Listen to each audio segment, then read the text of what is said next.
Time for our second induction, and here to tell us everything we ever wanted to know about Andy Donato is his longtime colleague and good friend, the inimitable Mark Bonakoski.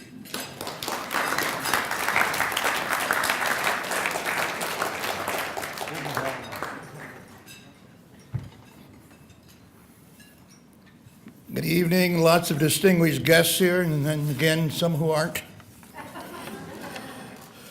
By the way, for people who were expecting Van Jones of CNN to be here, this is not the Broadbent Institute's gala. It's up at the Art Gallery of Ontario right now, but you're a bit late for it. First of all, congratulations to John Fraser for your induction.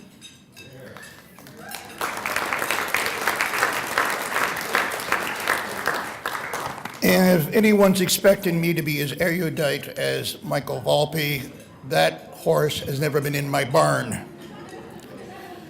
It's a great honor to be here today with my wife Karen to almost needlessly introduce a political cartoonist and artist who could have been in the Canadian News Hall of Fame decades ago without anyone blinking or thinking twice about it. Andy Donato has been a legend a long time. So this is a very momentous occasion for Andy, his wife Diane, and his family and friends who are here. No one is more deserving. Andy already has his name on the Italian Walk of Fame here in Toronto and on the Brampton Wall of Fame, likely because he helped populate that city with 5 children back when it was still a frontier town, and his career was sort of just starting out. In fact, he jump-started the electorate in Bill Davis's hometown riding, and Bill Davis has never forgotten it, nor has he forgotten the many original cartoons of Andy's that he has in his library. This is the political equivalent of carbon dating. Tonight's honor, however, undoubtedly takes the cake above all the many international and national awards that Andy has earned and won over more than 50 years in the newspaper business as a cartoonist, and even longer as a graphic artist. For print journalists who are now becoming somewhat of an endangered species, this is our Cooperstown. It doesn't get better. When the sun first rose from the ashes of the Telegram back in 1971, founding publisher Douglas Creighton, a great man in himself, called upon Andy to design the paper from stem to stern. Nothing has changed in the overall look of the newspaper, except the number of years that have passed and the number of friends now absent who are journalists first and foremost, like Douglas Creighton, Don Hunt, J.D. McFarlane, Peter Worthington, Hartley Stewart, and scores of others who worked in the trenches of the newspaper business who aren't here with us anymore. It's a long 45 years. Years later, when recent Hall of Fame inductee Paul Godfrey was president and CEO of Sun Media, he rightly referred to Andy publicly as the franchise. That too has not changed.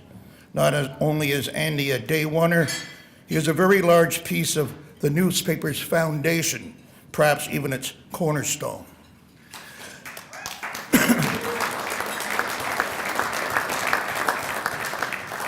I could go on and on listing Andy's many accomplishments that went into earning this honor tonight, but I would be remiss if I didn't tell a personal story that says everything you need to know about Andy and his wife Diane as very human beings. Back in 2002, I returned to the Toronto Sun after trying in vain to get into politics. We all make mistakes. Quebecor, to no one's surprise, was not about to pay me even close to what I was making when I left, so I found myself commuting weekly from Ottawa to Toronto every week and staying out of necessity with my younger brother Kurt, who was then a senior partner with PricewaterhouseCoopers.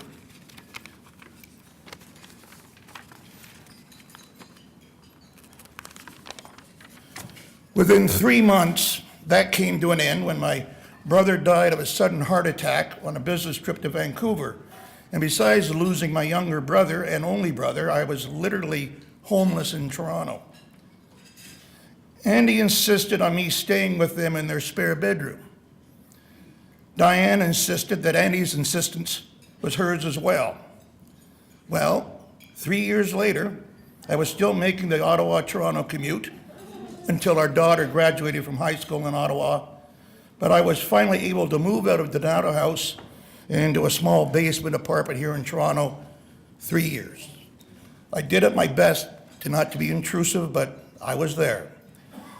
So suffice, I would not be where I am today without Andy and Diane, despite other ups and downs associated with the newspaper business competing in a digital world. It gives a true definition to a selfless friendship. Cartoonists, of course, are a different breed of cat. Andy was the second cartoonist I met when I came to the Toronto Sun. The first tore the shirt off my back when I walked into the press club to celebrate my first day in the job and told the big man standing at the bar that despite his certainty, I was not the cab driver he had called, and nor was I going to give him a lift home. This angered him to no end, hence the torn shirt. That cartoonist, of course, was the Star's Duncan McPherson, who had been barred for life from the press club more times than the late Sun columnist Bob McDonald, another great character who is no longer with us. Andy is much gentler, except with the pen. Shortly after I joined the Sun, Andy won the Montreal Salon of Cartooning International Award for the best cartoon in the world, and as might be expected, a National Newspaper Award for the best editorial cartoon in the country. That cartoon was drawn virtually within hours of the release of the American Embassy personnel in Tehran after 444 days of being held captive by Iranian militants. The cartoon was a depiction of the iconic Iwo Jima Pulitzer Prize-winning photograph of 5 U.S. Marines and a U.S. Navy corpsman famously planting the stars and stripes atop Mount Suribachi during World War II. Instead of that hilltop, however, Andy had the American flag put being firmly jammed up the arse of the Ayatollah Khomeini. It was a creative masterpiece. Andy Donato, as a cartoonist, has screwed just about everybody who's ever been in a headline, and yes, he also loves arse motifs. He is the only cartoonist I know who has insulted an entire city by doing a cartoon years ago which showed everyone living in Hamilton with their faces drawn as an ass. Not a horse's ass, but a human ass. He defended it by referring to them not as a-holes, but as buttheads. He did this particular cartoon because of the riding of Hamilton East had decided to re-elect Sheila Copps, who had promised with great fanfare to resign if the Chrétien Liberals didn't axe the GST. To say that it caused a stir is an understatement.